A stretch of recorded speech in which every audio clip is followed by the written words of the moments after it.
Welcome back guys on my YouTube channel. Today I find myself with the Honda CRF450L, which is called XR here in Italy.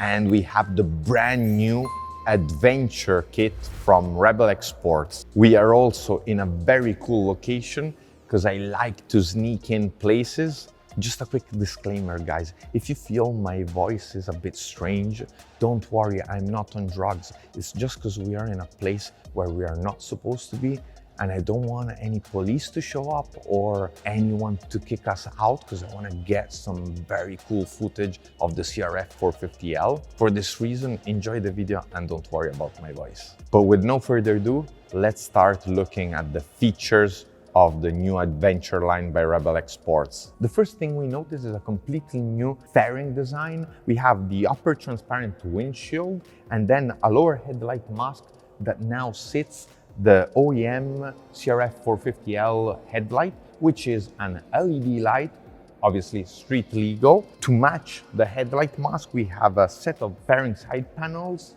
made in fiberglass that match perfectly the IMS 11.5 liter bigger tank.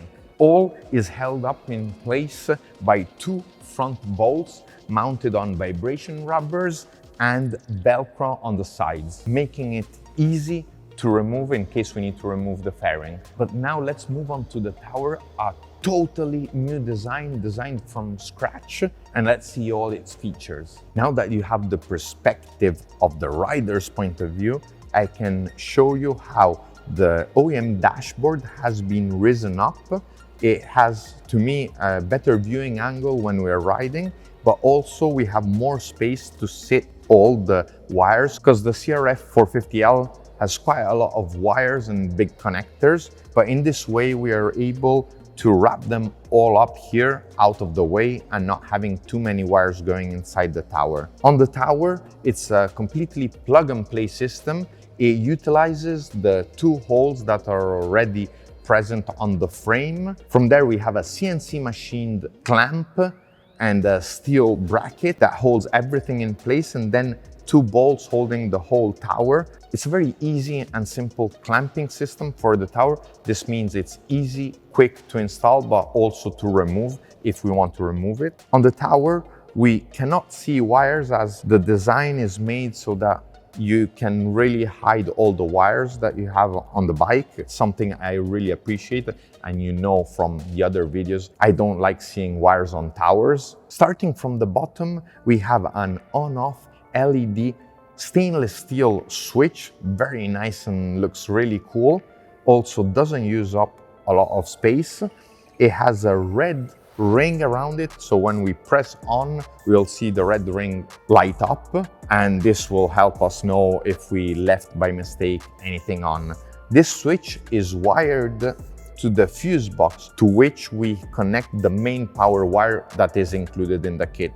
It's a gray wire that goes to your battery all the way to the four-way fuse box with LED error indicators. In this way, we can wire everything, every instrument, every device we place, we can wire it directly on the tower without needing to remove the seat and do strange stuff with the battery. This said, the on-off switch controls the main power going to the fuse box, so we switch it on, and on top of the switch, we can find the voltmeter display where we have the power output coming from the battery, but also two USB quick charging ports that are super useful in case we need to charge any device. In this case, I have here on the tower Garmin GPS that I connected to the power, but if I didn't have any connection to the power, I could use the USB port, but also the GoPro, because we know when you go out on trails, it's easy to get our GoPro with the battery completely dead, or also our smartphone. On this particular build,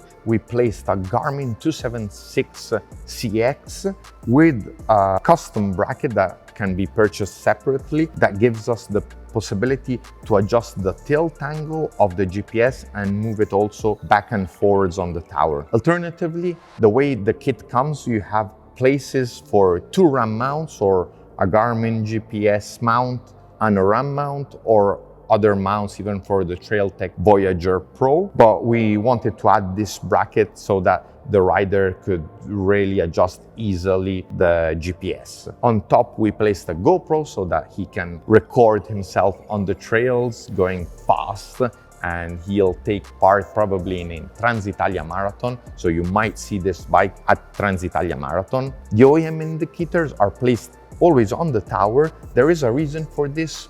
It's because when we go out on trails, it's so easy when we crash to just break them off. Let me know in the comments if it ever happened to you. To me, it happened a lot of times. So from then on, I decided to place always the turn indicators inside the windshield so that they're nicely protected, but still very visible. Moving on, we have two of my favorite features of the new Adventure kit. It's the possibility to place an extra light here on top of the headlight. We have a Baja Squadron Pro, 4,900 lumens and 40 watt of power. It brights up like day. It is placed behind the windshield. We were thinking about doing a cutout so that we would have no reflection inside, but when we tried it, there is not really much reflection inside, as it's placed so close to the transparent windshield that it doesn't create any annoying reflection inside, and we believe that it can be ridden like that. But if you wish to have no reflection at all, you can do a cutout here with the Dremel, and in this way you'll have no internal reflection. The second favorite feature is having the possibility to place a tool bag or a medical kit or our rain gear. There is this flat bracket on the tower that not only it hides any wires inside the tower, but also it has these long holes in order that we can put straps. And for example, the medical kit already has straps installed on, and we can easily place it and have it nice and firm.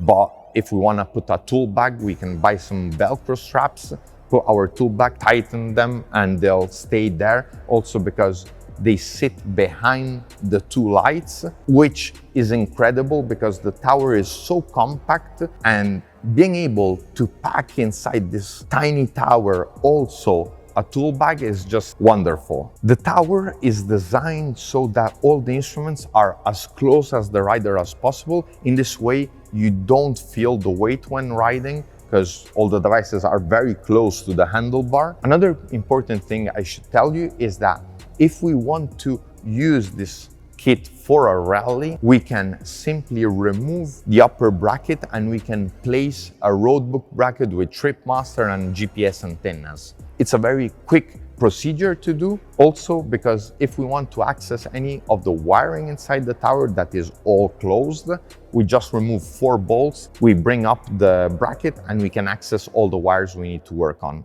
The fairing of the Rebel X Sports Adventure kit is not a design just thought out of the blue, but it has been studied in order to improve a lot the airflow on the CRF450L.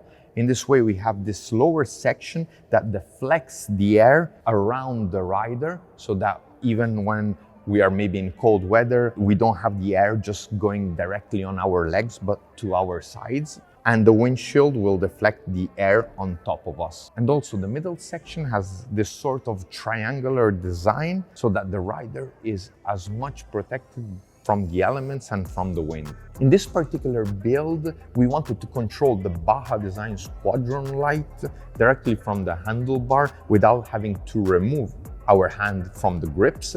And there is a reason for this. The Baja Design Squadron light, that is not street legal. For this reason, while we are riding around, if we see the police, we'll just turn it off and we won't get stopped. For this reason, we made this little CNC machine part and placed an on-off switch so that we can quickly just go back to street legal. This bike being for an adventure rider that rides like the Trans-European trails, we didn't place a lot of accessory, we just placed the essential, so the fairing kit so that we could have a better wind protection when on tarmac, but also have the possibility to sit more devices on the tower, so GPS, tablets, smartphones. We added fuel, so 11.5 liters or 3 gallons of fuel. In this way, we can ride for a longer distance without finding any gas station. And then we placed Cherbis